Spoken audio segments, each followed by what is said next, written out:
Bom, gente, eu vou ser bem direto com vocês. Hoje nós vamos falar de uma classe farmacológica chamada aqui de benzodiazepincos. Como exemplo, eu trouxe alguns fármacos aqui, eu destaquei como diazepam, clonazepam. Existem outros, como flunitrazepam, lorazepam, zolpidem, né? Dentre outros fármacos que não deu para destacar aqui. Essa classe é utilizada, principalmente no tratamento da ansiedade, eles são ansiolíticos, mas também podem ser utilizados em outras patologias. Futuramente a gente vai fazer algumas contextualizações, mas o principal objetivo da aula é mostrar o mecanismo de ação dessa classe farmacológica. E para a gente entender essa parte relacionada à farmacodinâmica, eu fiz aqui um desenho esquemático. E primeiramente vamos tentar interpretar esse desenho. Eu fiz aqui, olha, um neurônio pré-sináptico, a parte final, logicamente, de neurônio pré-sináptico. Nós temos aqui as vesículas contendo ou armazenando o neurotransmissor, tá? Desenhei também aqui a fenda sináptica, aquele espaço que acontece exatamente as sinapses, que é a comunicação entre os neurônios, ou então entre o neurônio e uma outra célula, né? E aqui eu fiz a célula exatamente pós-sináptica, aquela que vai receber a informação, da célula pré-sináptica.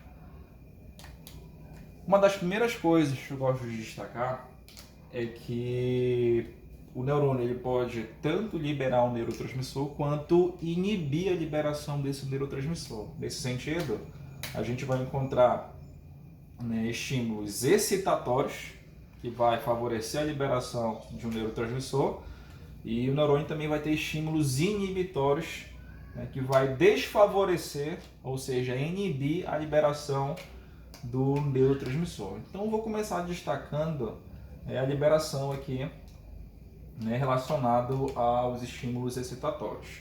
Então, quando o estímulo passa no neurônio pré-sináptico, pode ser um sinal elétrico, ele favorece a abertura aqui de um canal. Tá? E esse canal, gente, ele é chamado aqui de canal de sódio. O canal de sódio aberto, ele vai favorecer o influxo de sódio. Tá? Ou seja, o sódio ele entra no neurônio pré-sináptico a favor do seu gradiente de concentração. Tá? E o grande influxo de sódio faz acumular no interior do neurônio uma grande quantidade de cargas positivas. Agora, por que eu estou destacando isso para vocês, gente?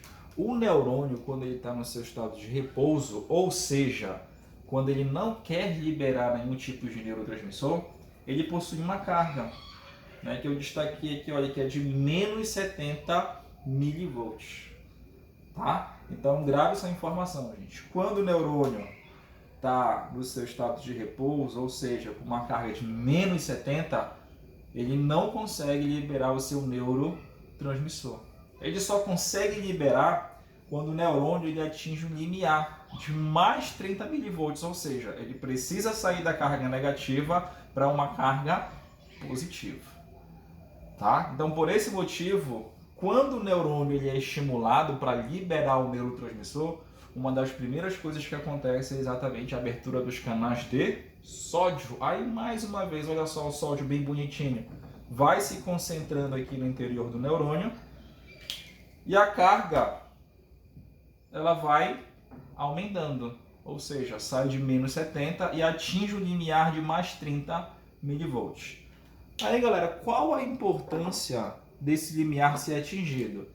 É graças a essa voltagem de mais 30 milivolts, tá, que vai favorecer a abertura de um outro canal, também presente na membrana do neurônio pré-sináptico, que é exatamente o canal de cálcio dependente de voltagem. Então, olha só que interessante, gente.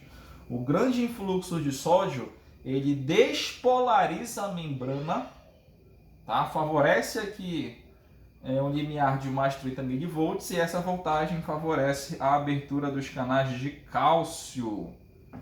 E o que acontece a partir daí? O cálcio, por sua vez, ele entra, sofre influxo. Então tá aqui o cálcio, gente.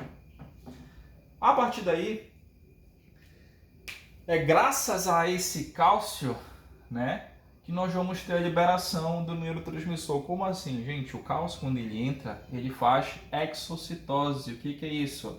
Ele vai se ligar aqui nas suas vesículas em receptores de cálcio, logicamente, tá? E vai favorecer a liberação do neurotransmissor na fenda sináptica. Ou seja, o neurônio só consegue liberar neurotransmissor com a entrada de cálcio. Só que esse cálcio, né, ele só consegue entrar mediante uma despolarização, né, proveniente aqui da entrada de sódio. Então, nesse sentido, acabei de destacar para vocês um estímulo excitatório, aquele que favorece a liberação do neurotransmissor aqui na fenda, tá? E a partir daí esse neurotransmissor ele vai poder se comunicar com uma célula pós-sináptica, tá? Para poder desencadear uma resposta celular.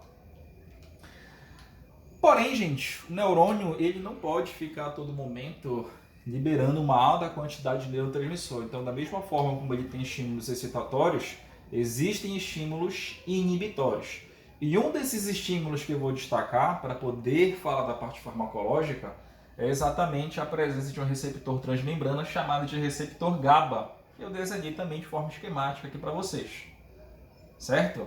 Galera, qual a importância do receptor GABA? O receptor GABA, quando ele é ativado, tá, ele vai favorecer, ou melhor, ele favorece a abertura de um canal, que é um canal de cloreto. Tá? Então, nesse sentido, gente, alguns neurônios, eles produzem aqui de forma inibitória, né, um neurotransmissor chamado de ácido gama-aminobutírico, cuja sigla também é chamada de GABA, ou seja, neurotransmissor GABA se liga no receptor GABA. E o que acontece quando esse neurotransmissor se liga no receptor? Como eu já destaquei para vocês, vai acontecer a abertura de um canal. E esse canal é exatamente um canal de cloro. Tá?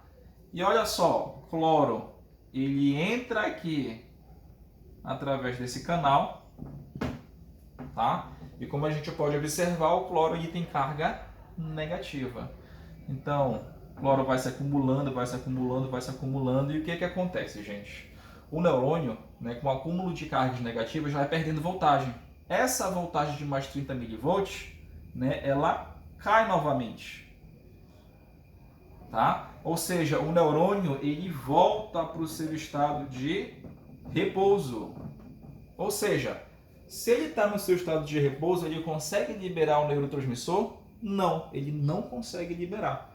Então, nesse sentido, gente, o receptor GABA, né, mediado aí pelo neurotransmissor GABA, ele constitui um neurotransmissor inibitório do sistema nervoso.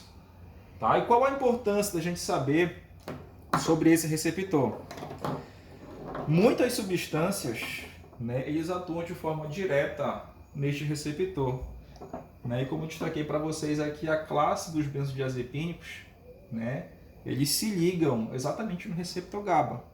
Então, observando aqui, gente, olha só, coloquei o diazepam, coloquei o clonazepam, tá? E o mecanismo de ação desses fármacos é exatamente o agonismo, né? Eles atuam de forma agonista nos receptores GABA. Caramba, o que vai acontecer a partir daí? Galera, os benzodiazepínicos, eles potencializam a ação do neurotransmissor GABA. Ou seja, se o canal está aberto de forma mínima, tá? Ele vai ficar um pouco mais aberto e isso vai aumentar ainda mais o influxo, né, de cloreto. Ou seja, o grande influxo de cloreto vai deixar a célula, né, carregada positivamente ou negativamente? Com certeza negativamente. Então o neurônio, gente, ele tende a ficar no seu estado de repouso. Tá? Se ele está nesse estado, ele vai conseguir liberar neurotransmissor? Como a gente já destacou, não. Então os fármacos benzodiazepínicos, eles atuam de forma inibitória do sistema nervoso, né, central. Agora, qual a importância disso, gente?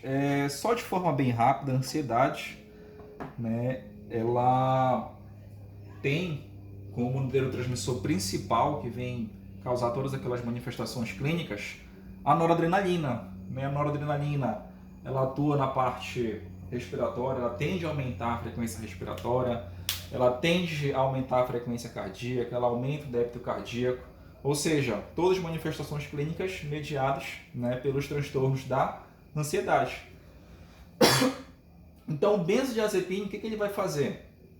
Né? Ele deixa aqui o neurônio no seu estado de repouso, desfavorecendo a liberação de noradrenalina. Dessa forma, o paciente ele consegue controlar, né, utilizando a medicação, a liberação de noradrenalina. Tá? Eu só coloquei uma observação aqui, gente, que é exatamente o álcool. O álcool, olha só que interessante, ele também atua nos receptores GABA, tá?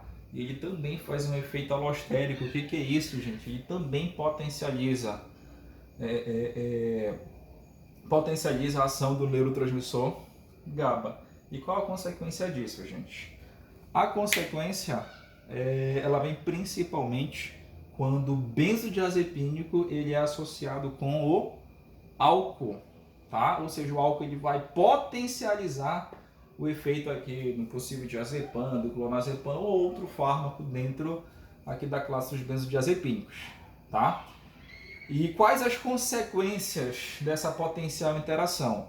Como eu destaquei para vocês, um dos neurotransmissores afetados é exatamente a noradrenalina. E noradrenalina, ela participa da homeostasia do sistema nervoso autônomo simpático, né? E como os níveis de noradrenalina vão estar extremamente baixos, o que acontece? Pode acontecer uma depressão respiratória, né? Pode acontecer uma hipotensão arterial, né? Dentre outras reações adversas mediadas aí pela administração de benzodiazepínico e álcool. Bom, gente, então eu só quis mostrar para vocês nesse esquema o mecanismo de ação dos benzodiazepínicos, tá? E como eu bem destaquei, a parte um pouquinho mais clínica a gente vai destacar em outra aula. Então, só fazendo uma breve recapitulação, o mecanismo de ação dos benzodiazepínicos é o quê? Ele atua de forma agonista nos receptores GABA, favorecendo dessa forma a abertura aqui dos canais de cloreto. O cloro ele entra, deixando o neurônio no seu estado de repouso.